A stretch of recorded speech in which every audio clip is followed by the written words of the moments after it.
quand tu arrêtes de la massacrer, la nature reprend le dessus. On ne peut pas tout corriger, mais on peut geler ça, puis dire, bon ben, on commence, on fait quoi? Il faut l'arrêter dans le temps. Le moratoire, là, il servira à ça. Tout à regarder qu'est-ce qu'on fait. Ça nous prend, après la demande de la réserve hydrique, ça nous prend vraiment il faut absolument déposer une demande de moratoire. Ben ouais. Puis ça, c'est la suite logique. C'est vraiment la suite logique. Tu as fait ta demande, tu as refait une demande de moratoire, dire on gèle dans le temps parce qu'on veut préserver ce qui nous reste. Il nous reste quelque chose. Ça, on ne blâmera pas la façon dont ça a été fait, c'est là. C'est trop tard. Sauf qu'on change la méthode. On travaille d'une autre façon. On s'établit une méthode, puis on la respecte parce que le parc, c'est pas juste. Les arbres, c'est pas juste des 2 par 4 de bout, comme je l'ai dit. Ben C'est non. pas juste ça, c'est plus que ça. C'est un milieu de vie, c'est un milieu de récréation, c'est un milieu de vie pour les animaux, c'est un milieu de vie pour nous autres. Puis c'est essentiel, puis on n'a pas le choix. Ça prend quelqu'un pour le protéger, puis c'est nous autres. C'est un patrimoine collectif. Absolument, c'est collectif. Tout le monde a à avoir son opinion puis son avis sur la destinée de ce territoire-là. Ça appartient à tout le monde. Ouais. Ça appartient pas à 2 ou 3 gestionnaires du ministère des Ressources naturelles ou du Développement durable. Ça appartient à la collectivité québécoise. Fait que c'est pas juste. Ça appartient pas à RS non plus. Ça appartient pas à Hydro-Méga, là. Ça appartient au monde. Puis c'est ceux qui veulent nous faire croire le contraire, ben je pense qu'à quelque part, il va falloir qu'ils comprennent qu'on va leur passer le message. On a le champ bien raide. On va leur passer le message comme de quoi qu'ils sont dans le champ, puis pas la moitié.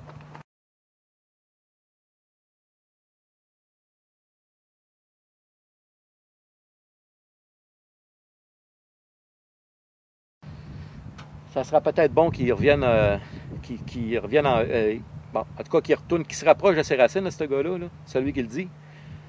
Puis que s'il vient faire un tour, si c'est quelqu'un qui fréquente soit le centre de ski ou qui fréquente notre parc, ben qu'il vienne là, se promener. Moi, je lui dirais juste, viens te promener une journée avec moi. Ou n'importe qui là, qui est ici, là. Puis viens, à la fin de la journée, viens prétendre la même affaire que ce que tu m'as prétendu. Viens faire un tour dans 4 villages, puis tu iras dire ça au monde qu'on est fini, puis il n'y a plus rien à faire dans nos villages. Tu viendras nous le dire. C'est le seul message que j'ai à y passer. Moi, je connais du monde qui serait prêt à débourser des sommes phénoménales pour avoir un petit camp sur le bord d'un ruisseau à truite. Tu peux pas savoir comment que j'en connais. Ah, c'est...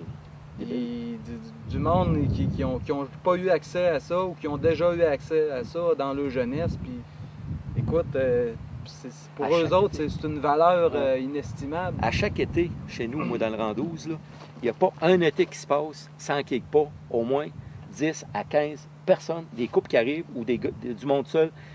Il n'y a pas des places à vendre, il n'y a pas un emplacement, il n'y aura pas des terres à vendre ou quelque chose. On aimerait ça avoir les villégiateurs. Il y a une Il y a valeur. un autre mode d'occupation de territoire Absolument. qui se fait. Les résidents, oui. Les résidents, oui, ça en prend. Ça prend des occupants permanents. C'est comme les chiens de garde du territoire.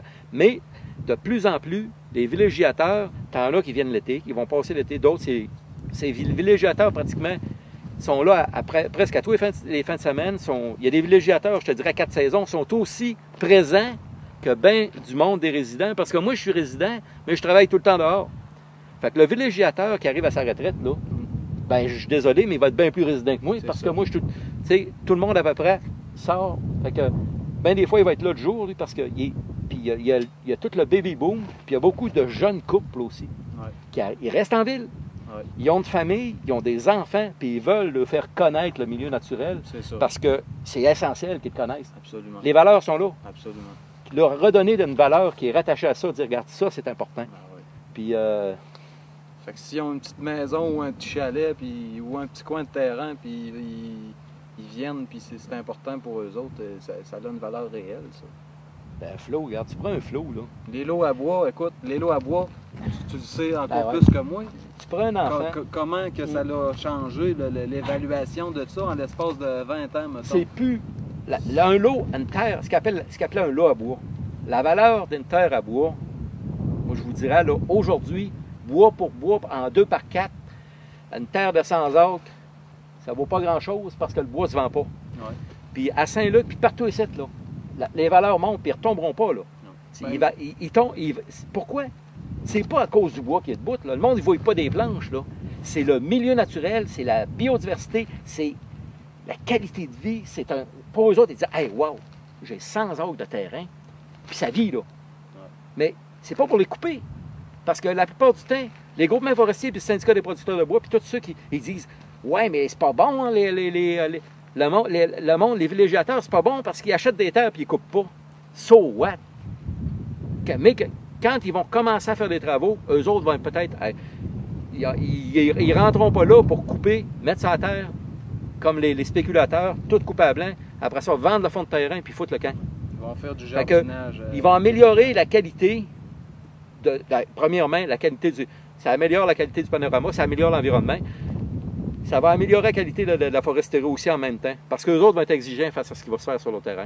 Fait que moi, j'y crois dans je me dis, la nouvelle, heureusement que les villégiateurs arrivent et qu'ils ont une vision que ceux qui sont venus au monde au paradis, le monde de la campagne, ils l'ont même plus. Ils savent même plus c'est quoi. Ouais. Ils sont même plus conscients qu'ils sont au paradis. Puis qu'ils vivent dedans tous les jours. Ils se lèvent dedans tous les jours. Moi, je me lève le matin, des canards, à un moment donné, des fois, ils passent des orignaux. Je suis assis dans la maison, là. Ils passent des orignaux dans la face, des chevreuils. On est là, ça se promène. On est en plein dedans. La rivière à Truite à côté. Je suis parti dans dehors, je me suis revenu ici pour ça. Parce que je n'étais pas capable de passer à côté de ça. Puis c'est pour ça que je le défends. Puis comme je l'ai dit, moi, le défendre tant que moi t'en vie. Puis tu prends un enfant, qu'il soit de la ville ou de n'importe où. Tu arrives là, tu vas y lever une roche.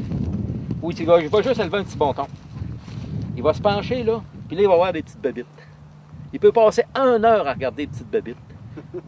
C'est vrai. Il regarde là, puis là, il est dans un autre monde. Mais juste ces petites bébites-là qu'il a vues, là, ça va l'habiter peut-être pendant 3 semaines, 1 mois.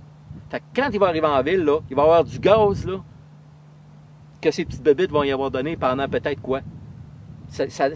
La teinte élastique. Hein? Puis ce qu'il va apprendre là, ben des fois, ça va valoir 10 cours en environnement, puis en écologie, puis en tout ce qu'on peut avoir face au respect de la nature. Puis les petites affaires que tu vois pas, puis tout ce qu'à un moment donné, ben des fois, tu vas écraser, nous autres, on ne voit plus, les petites bébites, là. On marche, on ne voit même plus. Un enfant, à un moment donné, whoop, il y a ça. Il va le voir, lui. C'est ce magie-là qu'il faut le laisser. Avec l'ombre sur le lac.